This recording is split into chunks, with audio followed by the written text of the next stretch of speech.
dia, professor. Seja bem-vindo ao Bom Dia Agronegócio, nesse dia desafiador para nós que somos comunicadores, para a gente tentar encaixar todas as peças, não é?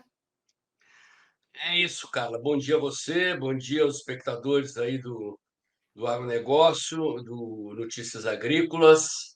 E, de fato, fatos marcantes, né?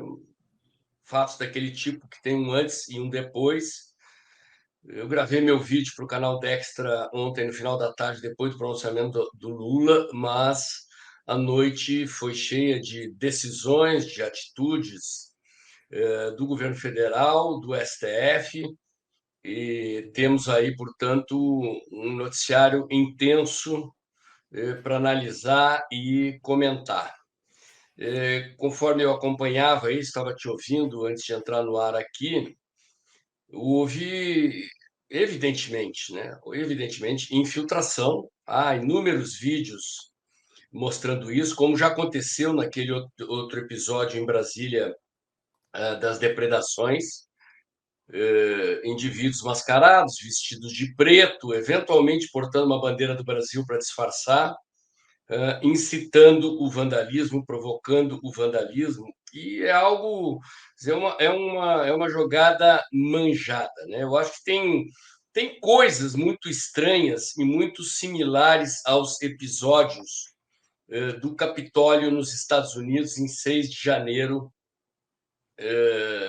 depois da vitória eleitoral do Biden, né?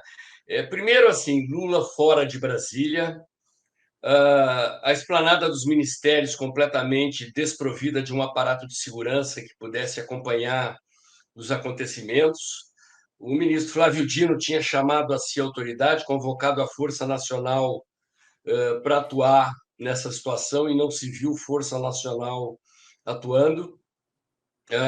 A PM de Brasília também, segundo eu li agora no site Metrópolis, o secretário de Segurança, no exercício do cargo, porque o Anderson Torres, que é o secretário de Segurança que foi exonerado, está de férias nos Estados Unidos e está sendo responsabilizado, ele estava fora do Brasil, né?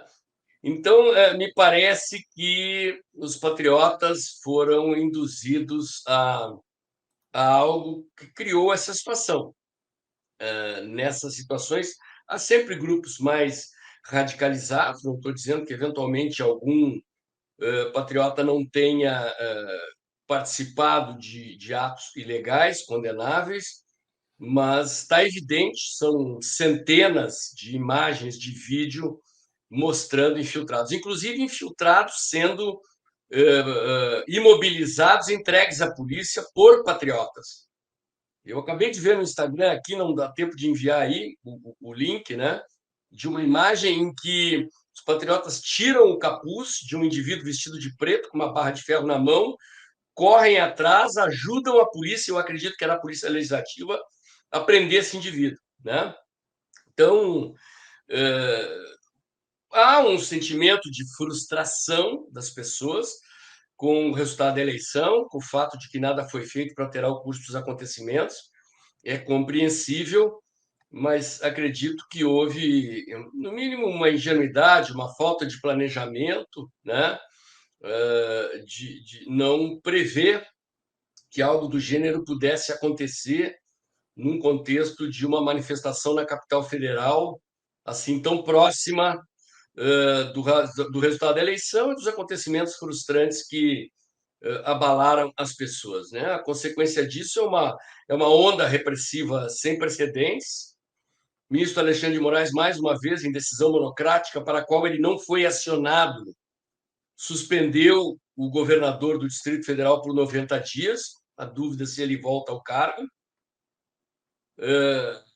O que o Lula fez, que você estava comentando agora, cara, do meu ponto de vista, não é um erro, é proposital, é pensado, na esteira dos acontecimentos, é a ideia de criminalizar a direita, de criminalizar o presidente Bolsonaro, de criminalizar os patriotas, os conservadores, os liberais, e escorraçar da política, né? Se dependesse deles, metade da população brasileira ou mais tem que ser presa ou extinta porque não pensa como eles. E o que eles estão fazendo agora é isso: estigmatizar o agronegócio. Quer dizer, o que a questão ambiental tem a ver com o que aconteceu ali? Nada.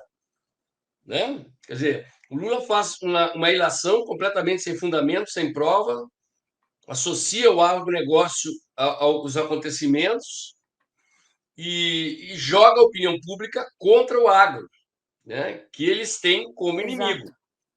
Então, é uma situação, assim, as pessoas acho que têm que sofisticar um pouquinho mais a análise de cenário, a avaliação de estratégia e sobre como agir sobre determinadas circunstâncias, porque, assim, se eu fosse fazer uma pergunta agora sobre as consequências do que está acontecendo, né, a quem tudo isso beneficiou, num primeiro momento, pelo menos, não quer dizer que lá na frente isso não possa mudar, beneficiou nossos inimigos, os inimigos do Brasil, os inimigos da liberdade, os inimigos do agro, né, que estão jogando a opinião pública contra nós, isolando o movimento, nos chamando de fascistas, de nazistas, de terroristas, de bandidos.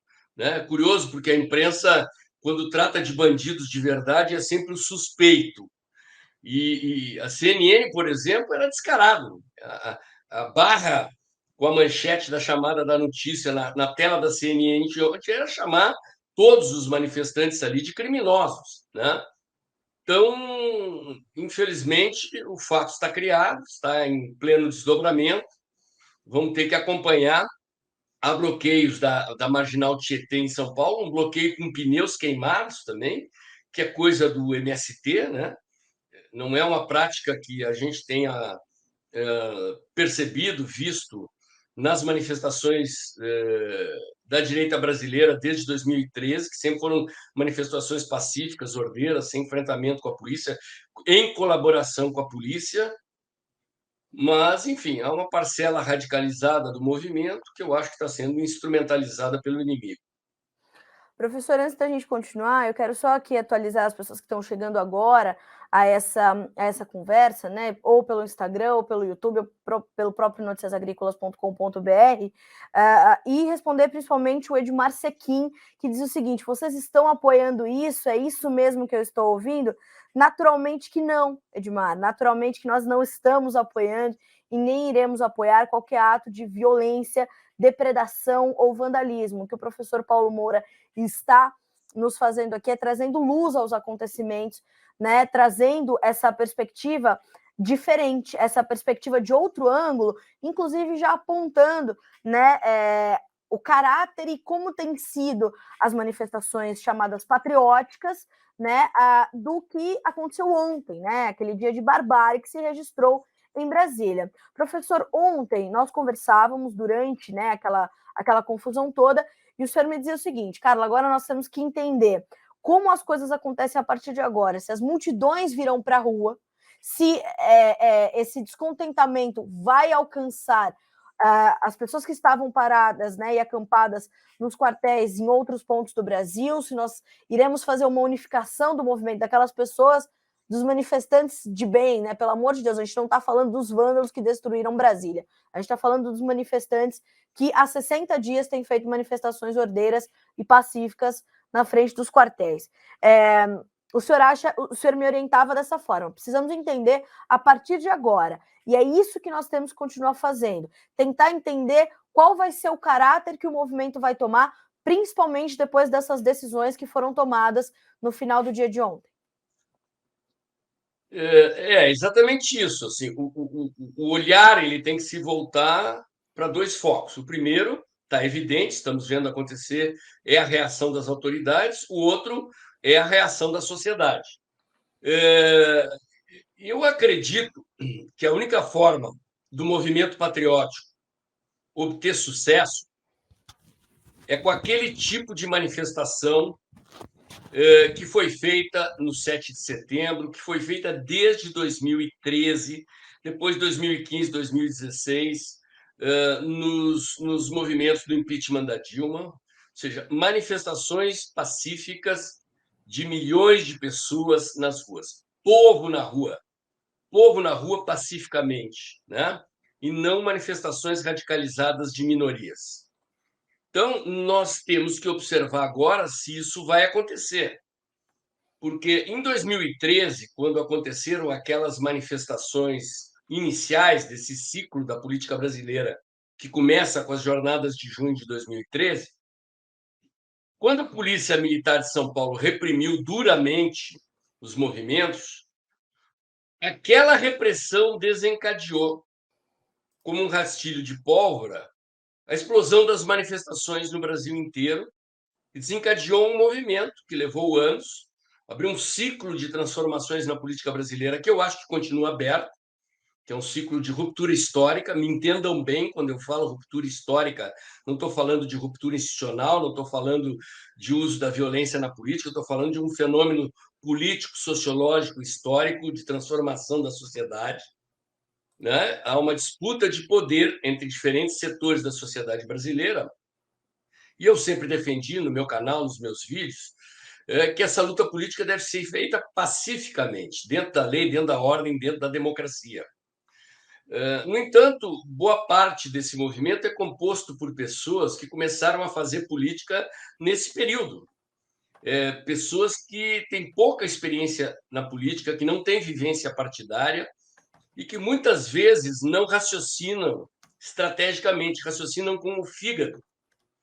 Eu compreendo o sentimento das pessoas, a frustração, a indignação, o desejo de que as mudanças acontecessem mais rapidamente, mas uma coisa é o que a gente gostaria que acontecesse, e outra coisa é o que é possível acontecer.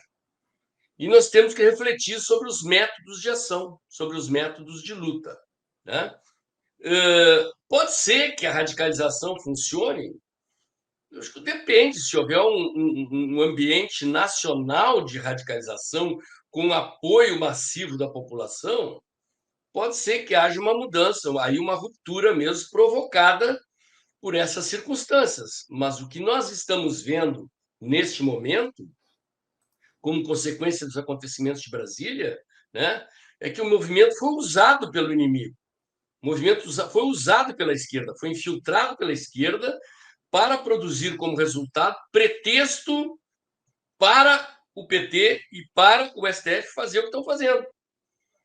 Reprimir, prender, censurar, multar, mandar desfazer os acampamentos que são pacíficos, que não tiveram nenhum episódio de violência, estavam lá pacificamente fazendo suas reivindicações e, eventualmente, infelizmente, criou-se um pretexto que está sendo usado contra o movimento.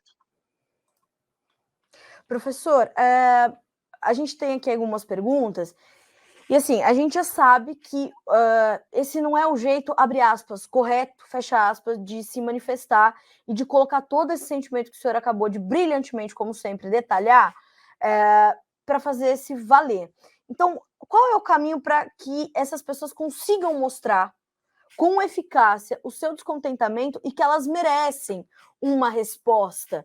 Porque quando o Lula é eleito e faz o seu discurso lá na Paulista, no dia da eleição, né, o TSE declarando que ele havia sido eleito, ele diz: vou governar para os 215 milhões de brasileiros. Quando a gente tem atos como esse, e óbvio, eu não digo mais uma vez, não me refiro aos vândalos, eu me refiro às pessoas que ali queriam respostas. Ele não fala a essas pessoas, ele apenas diz: vamos encontrar, vamos caçar e vamos punir.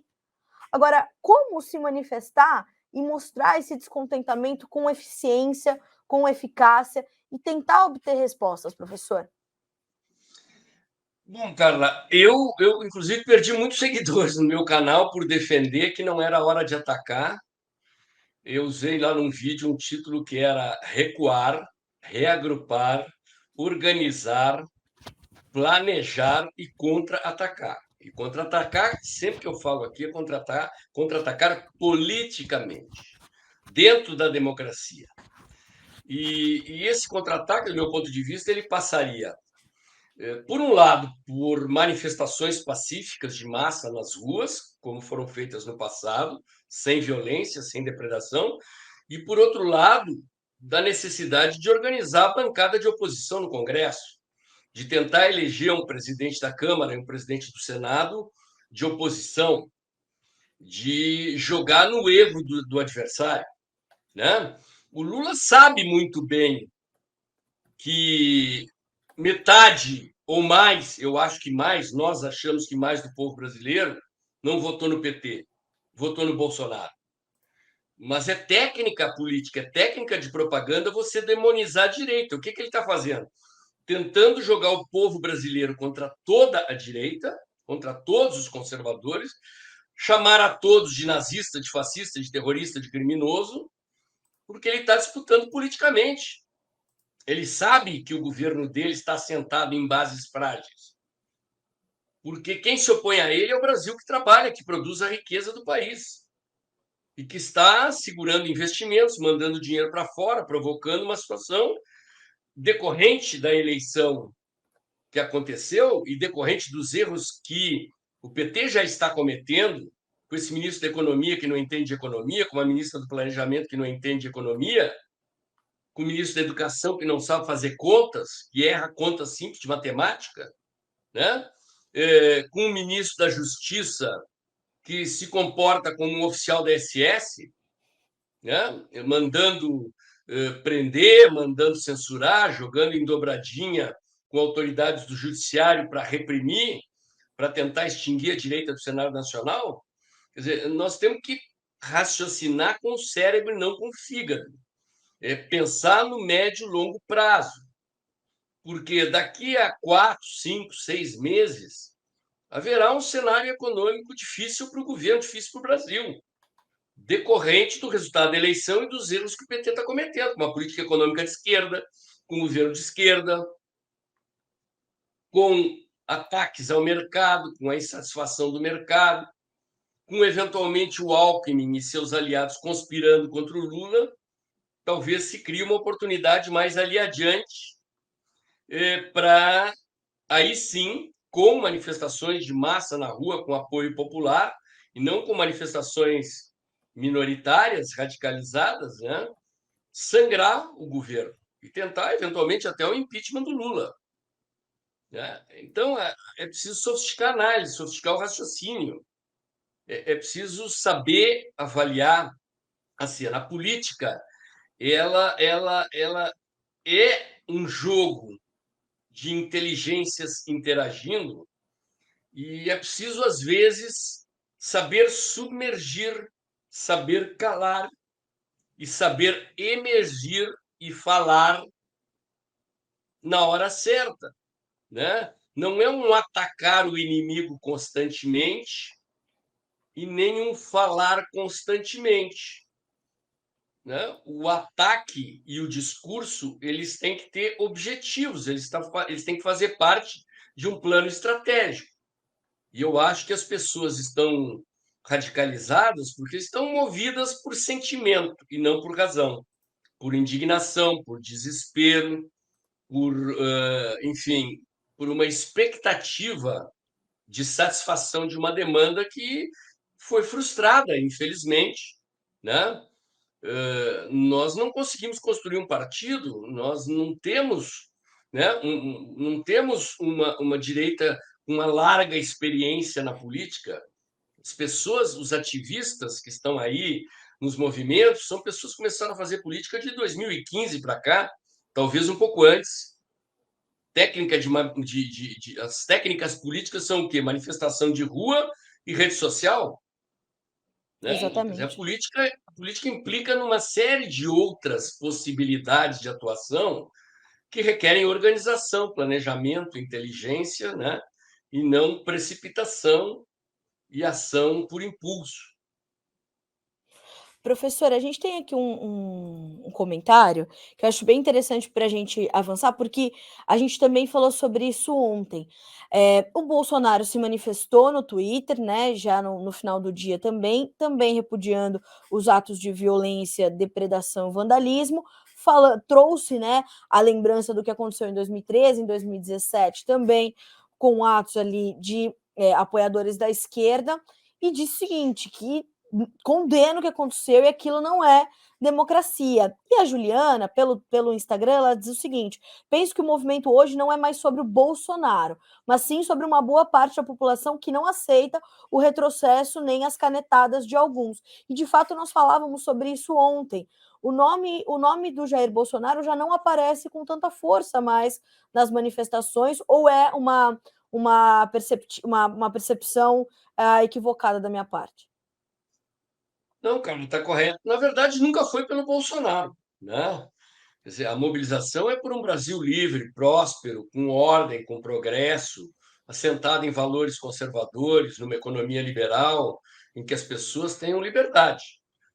A motivação das pessoas sempre foi essa.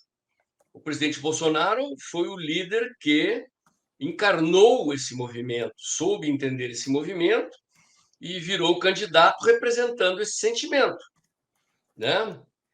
Mas já nos acampamentos, logo depois da eleição, não se via um movimento com camisetas do Bolsonaro. Você vê o pessoal com camiseta amarela, com camiseta da seleção brasileira, e com bandeiras que não envolvem o nome do Bolsonaro. E o presidente Bolsonaro, na verdade, ele ficou em silêncio esse tempo inteiro e saiu do Brasil.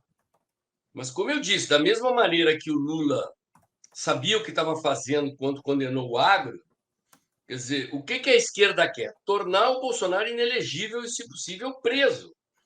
Para eles não interessa que o Bolsonaro condena o radicalismo, o vandalismo, a destruição, né? Interessa que eles tentam conectar o Bolsonaro com os acontecimentos e responsabilizar o Bolsonaro, né? Isso é técnica política, isso é coisa pensada, com objetivos claros, que é expulsar a direita da política brasileira e, se possível, prender perpetuamente as lideranças desse movimento, né?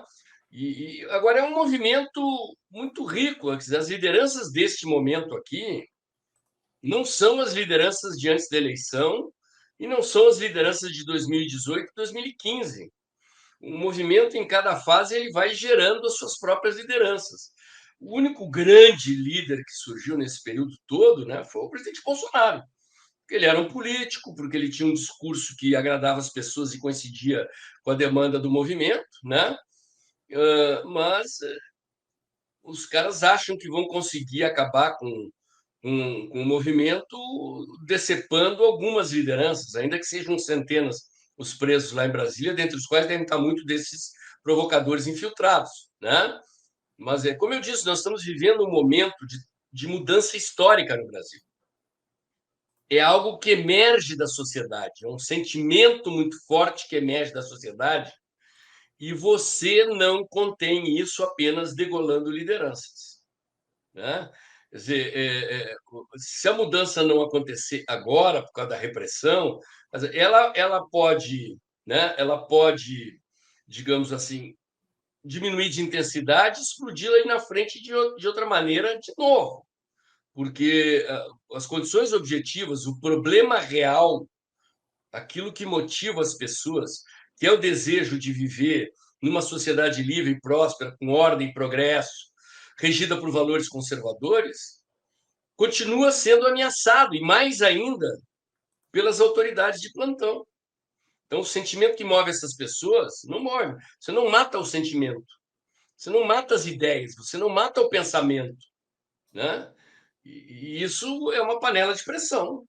Ela pode bota debaixo da torneira fria, dá uma acalmada na pressão, ela volta para o fogo e a pressão volta, né? E se a solução definitiva que as pessoas querem não for dada, a explosão vem de novo logo ali na frente. Professor, para a gente finalizar, porque certamente daqui para frente muitos desdobramentos ainda virão, e a gente vai precisar entender. Como é que o que a gente pode esperar dessas reuniões que Lula tem hoje? Hoje se reúne com Rosa Weber, né, do Supremo Tribunal Federal, ministra do Supremo Tribunal Federal, e à noite se reúne com os governadores, e para essa semana ainda tem algumas reuniões agendadas com alguns prefeitos das capitais. Como é que o senhor está vendo esse processo? O que nós podemos esperar? e quais decisões a quais decisões devemos estar atentos a partir de agora? Eu acho que vem mais repressão, né? Mais censura, mais punições, mais cancelamento de rede social, mais desmonetização, mais perseguição. E esses movimentos agora são movimentos de buscar apoio para que outras autoridades nos governos estaduais e nas prefeituras façam o mesmo, né? Um movimento que está sendo executado agora digamos assim, é a dimensão política das medidas jurídicas e policiais que foram tomadas, que não exclui novas medidas jurídicas e policiais, né? Mas, inclusive, se houver apoio de outras autoridades, de outros estados, de outros níveis da federação, eles se sentirão fortalecidos para atacar o movimento com mais veemência. Bom, professor, lhe agradeço demais por estar conosco na manhã dessa segunda-feira, dia 9 de janeiro. É importantíssimo que nós possamos ter lucidez para encarar esse momento e separar as coisas, né? Separar os vândalos desses manifestantes, desses patriotas que vêm fazendo essas manifestações, enfim, ordeiras, e os radicais sempre estarão aí para esse tipo de coisa, para esse tipo de dia. Não foi diferente no resto da história, né, da formação da civilização, não ia ser diferente agora. E é triste, é ruim, não tem o apoio do cidadão de bem e dos democráticos, efetivamente. Mas obrigada, professor, mais uma vez por estar conosco, por trazer esclarecimentos e nos apontar a que devemos estar atentos. Muito obrigada. Uma boa semana para o senhor. Obrigado, Carla. É sempre bom falar aqui para o pessoal do Notícias Agrícolas, para o nosso público do agro, e estou à disposição aí sempre que vocês precisarem, é só chamar que eu atenderei com muito prazer. Muito obrigada, professor. Até a próxima. Um abraço. Um abraço.